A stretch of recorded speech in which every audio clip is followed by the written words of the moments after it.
Hello বন্ধুরা, good morning. সকলে কেমন আছো? আশা করছি যে যেখান থেকে আমার এই ভিডিওটা দেখছো সকলে সুস্থ আছো, ভালো আছো। তো এখন বাজে ঘড়ির কাঁটায় এখন হচ্ছে 8টা। তো এখন থেকে তোমাদেরকে সাথে নিয়ে ব্লগটা শুরু করছি। আশা করছি ব্লগটা তোমাদের ভালো লাগবে।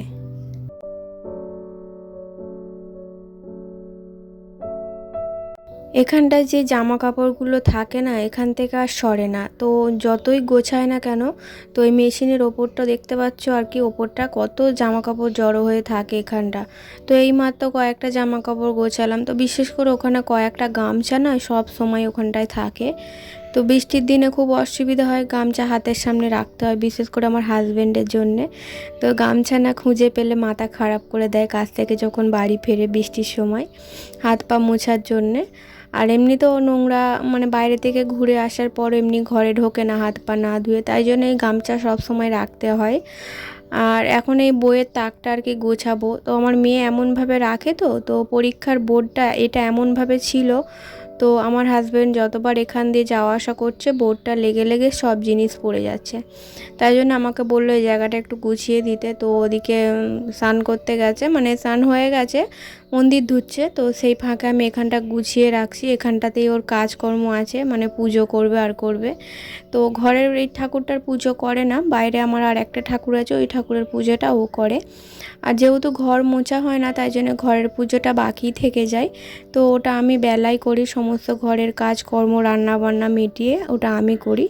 তো হাজব্যান্ড ওইটুকুটাই করে, বাইরে ঠাকুর মন্দিরটা ধুয়ে দেয়, দিয়ে একটা ধূপ দিয়ে দেয়, ওইটুকুটাই করে। আর মেয়ে তো এখনও ঘুমোচ্ছে, ও ঘুম থেকে ওঠেনি। তো ও তো জানো অনেক বেলা পর্যন্ত ঘুমোয়।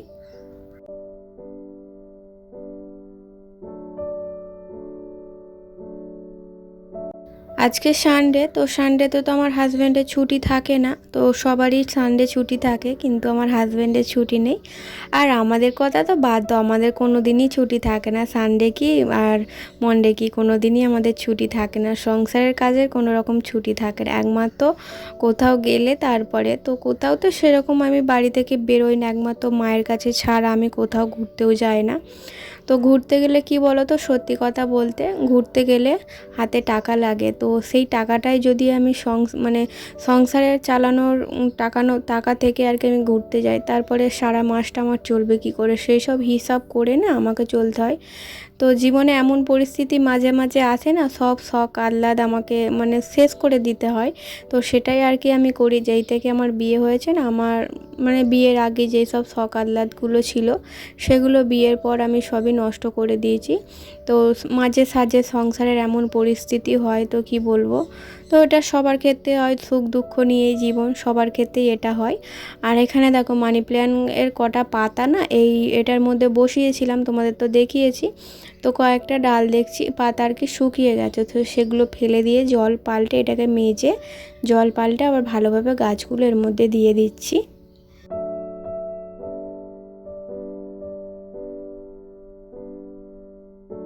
অন্যদিন কিন্তু আমার এতক্ষণে রান্নাবান্না সব হয়ে যায়। আজকে কি করেছি বলো তো। তো সকাল তো এমনি বেলায় ঘুম ভেঙেছে, আজকে 7:30টায় ঘুম ভেঙেছে, ঘুমিয়ে পড়েছি। আসলে ভোরের দিকে দেখবে একবার যদি ঘুম ভেঙে যায় না, তারপরে সকালের দিকে আর ওঠা যায় না। তো সেটাই আমার হয়েছে। তো আজকে উঠতে বেলা হয়েছে, তো ওঠার পর চাটা খেয়ে না অনেকক্ষণ ফোন ঘেঁটেছি, তারপরে এদিক সেদিক একটু গাছগুলো দেখছিলাম। তো এই করতে করতে না অনেকটা বেলা হয়ে গেছে, তাই জন্য এখনও রান্না বসানি। তো ভাবলাম একবারে ঘরের কাজকর্ম, বাসি কাজকর্ম আজকে মিটিয়েই নেব, যেহেতু বেলা হয়ে গেছে।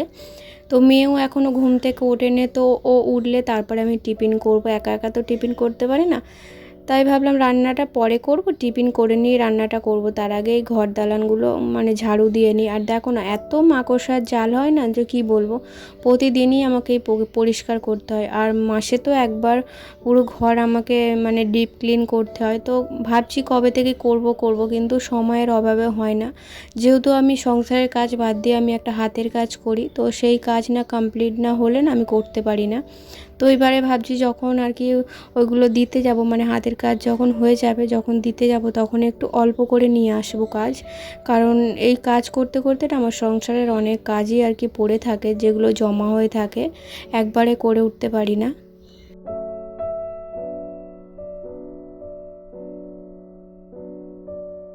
হাজব্যান্ড না অনেক পটল বাজার করে নিয়ে চলে এসেছে, জানো তো। ও জানেই না যে ফ্রিজের মধ্যে আগের পটল ছিল।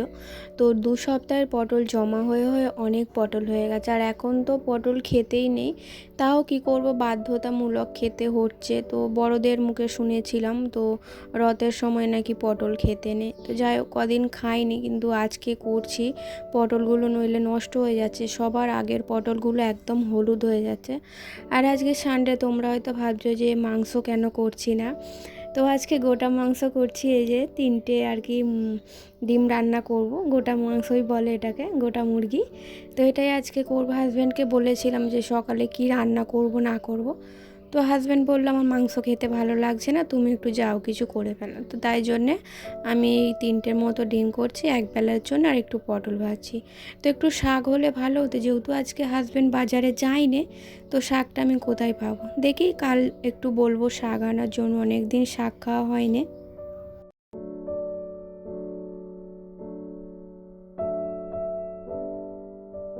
আর ডাল কৌটোর মধ্যে না আমি কি করেছিলাম বলে তো, অল্প একটু ওল এনেছিল। তো আমার হাজব্যান্ড না ওল সেদ্ধ খেতে খুব ভালোবাসে। ওল সেদ্ধ আর সর্ষে আর কাঁচা লঙ্কা দিয়ে মাখলে নাকি খুব ভালো খেতে লাগে ওর। তাই জন্য ওর মতো করে দিয়েছিলাম কৌটোর মধ্যে। আর ভাতের মধ্যেই আমি দিই, কী বলো তো, ভাতের মধ্যে দিলে না ভাতটা কীরকম কালো হয়ে যায়। তাই জন্য আর ভাতের মধ্যে দিইনি। এই ফার্স্ট টাইম কিন্তু এইভাবে আমি ট্রাই করলাম। কৌটোর মধ্যে দিয়েছিলাম, দেখছিলাম আর কি সেদ্ধ হয়েছে কি, দেখছি ভালো মতো সেদ্ধ হয়ে গেছে। তো এখন থেকে এইভাবেই আমি রান্না করবো। আগে যখনই কোনো কিছু সেদ্ধ বসাবো আর কি, আমি তো ভাতের মধ্যে দিয়ে দিই, আলাদা করে আর সেদ্ধ করি না। তো এখন থেকেই কৌটোর মধ্যেই দেবো। তো এদিকে আমার মশলা কষানো হয়ে গেছে। তো আজকে না রান্নাটায় অনেকটা তেল বেশি হয়ে গেছে। আমি তেল খুব একটা পছন্দ করি না, কিন্তু অনেকটা তেল হয়ে গেছে, বুঝতে পারিনি। মাঝে মাঝে আমার এরকম ভুল হয়েই যায়। তো তেল যখন বেশি হয়ে যায় না, সেই রান্নাটা আমার খেতে ভালোই লাগে না। তো আজকে একটু বড় বড় করে আলু কেটেছি। অন্যদিন কিন্তু আমি ডিমের ঝোল রান্না করলে ছোট ছোট করে কাটি। আজকে একটু অন্যরকম করে করছি আর কি রান্নাটা, তাই জন্য একটু বড় করেই কেটে নিলাম।